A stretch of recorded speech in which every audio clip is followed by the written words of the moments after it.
জেক্সপো বা ভোকলেটে যে সমস্ত স্টুডেন্টসরা ফার্স্ট রাউন্ডে কোনো রকম কোনো সিট পাওনি বা যারা পছন্দ মতো কলেজ বা ব্রাঞ্চ পাওনি এবং তারা চাইছো অটো আপগ্রেড করেছো অথবা চাইছো যে ভুল করে অনেকেই আছো যে অটো আপগ্রেড করে ফেলেছো, আবার অনেকে আছো যে ভুল করে তোমরা অ্যালটমেন্টটাকে অ্যাকসেপ্ট করে ফেলেছো। তো সেক্ষেত্রে তোমাদের কিছু কোয়েশ্চেন আছে, সমস্ত কোয়েশ্চেনের আনসার এই ভিডিওতে দেবো। সকলকে বলবো, সকলের কমেন্টের উত্তর হয়তো আমি দিতে পারছি না, আমি চেষ্টা করছি যতটা সম্ভব দিতে, বাট ভিডিওটা শুনলে আশা করছি তোমাদের সমস্ত কোয়েশ্চেন আনসার তোমরা পেয়ে যাবে। তো সবার প্রথমে যে সমস্ত স্টুডেন্টসরা ফার্স্ট রাউন্ডে কোনো রকম কোনো কলেজ পাওনি তাদের জন্য কি করতে হবে, তাদেরকে 7 তারিখের পর্যন্ত ওয়েট করতে হবে। 7ই জুলাই আবার তোমরা এই যে চয়েস ফিলিং করে রেখেছো সেটার এগেনস্টে আরো একটা মেরিট লিস্ট বার করা হবে। এবার তোমাদের প্রথম থেকেই বলে রাখছি, তোমরা দেখেছো প্রথম মেরিট লিস্ট যখন বেরিয়েছে তোমাদের কিন্তু রাত্রেবেলা 11টা 11:30টার পর বেরিয়েছে, তাই অধৈর্য হবে না। সকালেই যে পাবলিশ হবে মেরিট লিস্ট সেরকম কোনো ব্যাপার নেই, তার কারণ আগেরটাতেই তোমরা দেখতে পেয়েছো। তো 7 তারিখে রাত্রেও বেরোতে পারে অথবা 8 তারিখে সকালেও বেরোতে পারে, এটা একটা তোমরা মাথায় একটা সেট করে নেবে, তাহলে সেই মুহূর্তে টেনশনটা তোমাদের কম হয়।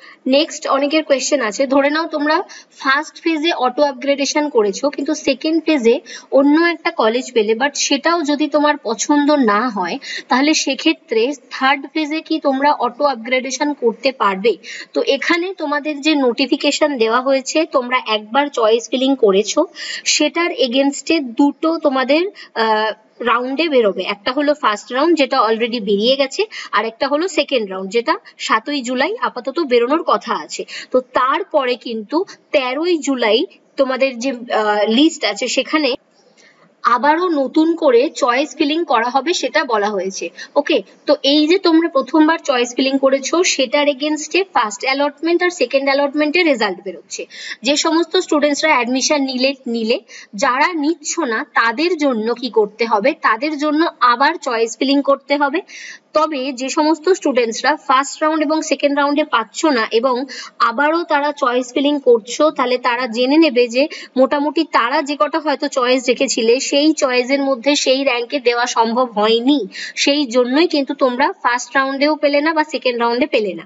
ওকে, তো সেক্ষেত্রে আমার মনে হয় চয়েস ফিলিংটা আরেকটু বেশি করে তোমাদের করা উচিত বা আরো কোনো ট্রেড বা কলেজ এক্সট্রা রাখা উচিত যাতে তোমাদের পাওয়ার চান্সেসটা বেড়ে যায়। ওকে, তো সেটা একটু মাথায় রাখবে।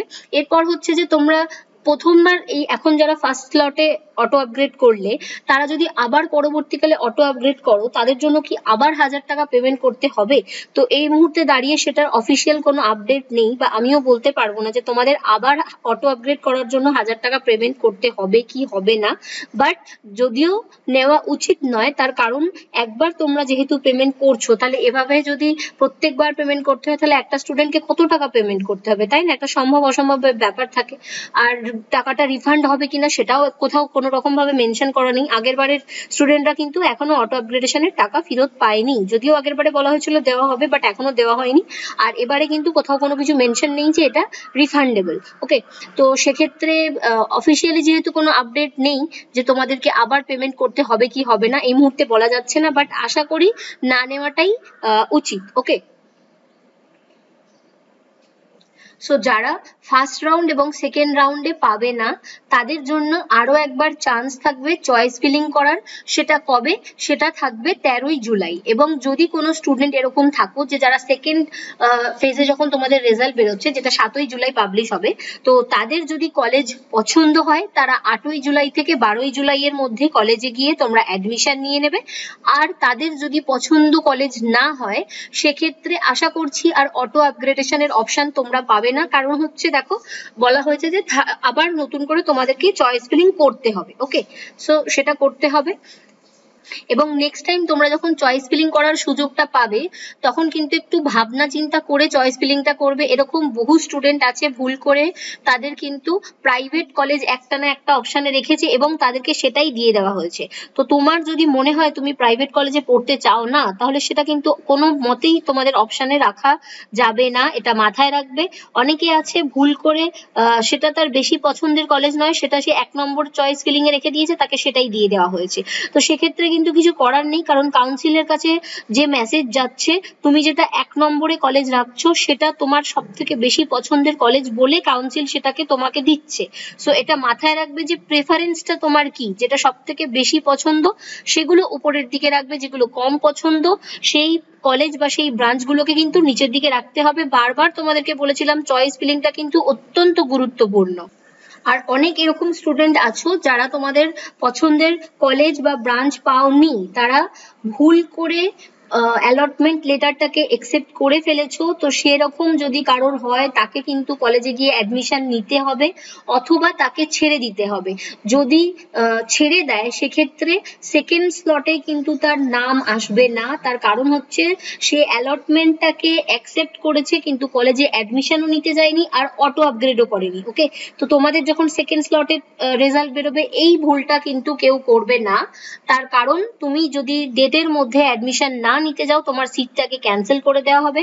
তো যে সমস্ত স্টুডেন্টসরা এরকম ভুল করে ফেলেছো তারা কিন্তু গিয়ে অ্যাডমিশন নিতে পারো। আর তা না হলে তোমাদেরকে রিস্ক নিতে হবে। কোন রিস্ক? যে সেকেন্ড টাইম যখন চয়েস ফিলিংটা হবে 13 তারিখে, সেই সময় তোমরা আবার চয়েস ফিলিং করবে। বাট এখানে তোমাদের একটা জিনিস মাথায় রাখতে হবে যে তুমি যে কলেজ বা যে ব্রাঞ্চটা নিতে চাইছো ফার্স্ট রাউন্ড এবং সেকেন্ড রাউন্ডে ছাত্রদেরকে দিয়ে দেওয়ার পর সেই কলেজে এবং সেই ব্রাঞ্চ থাকবে কি থাকবে না সেটার কোনো কিন্তু গ্যারেন্টি থাকছে না।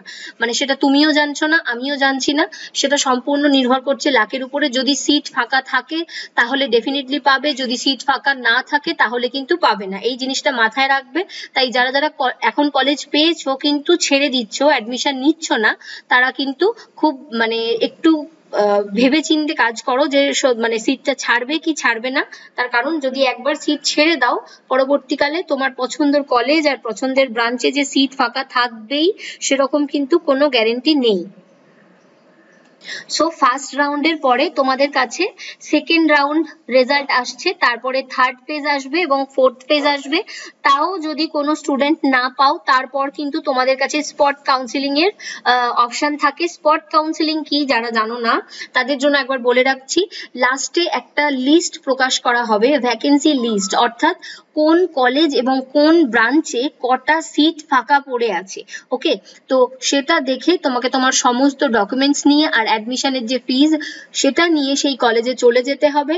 সেখানে গিয়ে যতজন স্টুডেন্ট আসছে, কতজন স্টুডেন্ট আসবে তুমি জানো না, ধরে নাও তোমার একটা পছন্দের কলেজে সেখানে হয়তো 2টো সিট ফাঁকা আছে, এবার সেটার এগেনস্টে কতজন যাচ্ছে কিন্তু সেটা তুমি জানবে না। সেটার এগেনস্টে 10 জনও যেতে পারে, 20 জনও যেতে পারে। এবার সেখানে গিয়ে একটা ফর্ম ফিল আপ হয় এবং সেই 20 জনের মধ্যে ধরে নাও যে দুজনের সব থেকে বেশি নাম্বার থাকছে সেই দুজনকে কিন্তু চান্স দেওয়া হয়। তো স্পট কাউন্সিলিংটাও কিন্তু খুব রিস্কি। ভাগ্য যদি ভালো থাকে তাহলে পেয়ে যেতে পারো পছন্দ মতো কলেজ আর ট্রেড, আর যদি না থাকে তাহলে সেক্ষেত্রে কিছু করার থাকে না।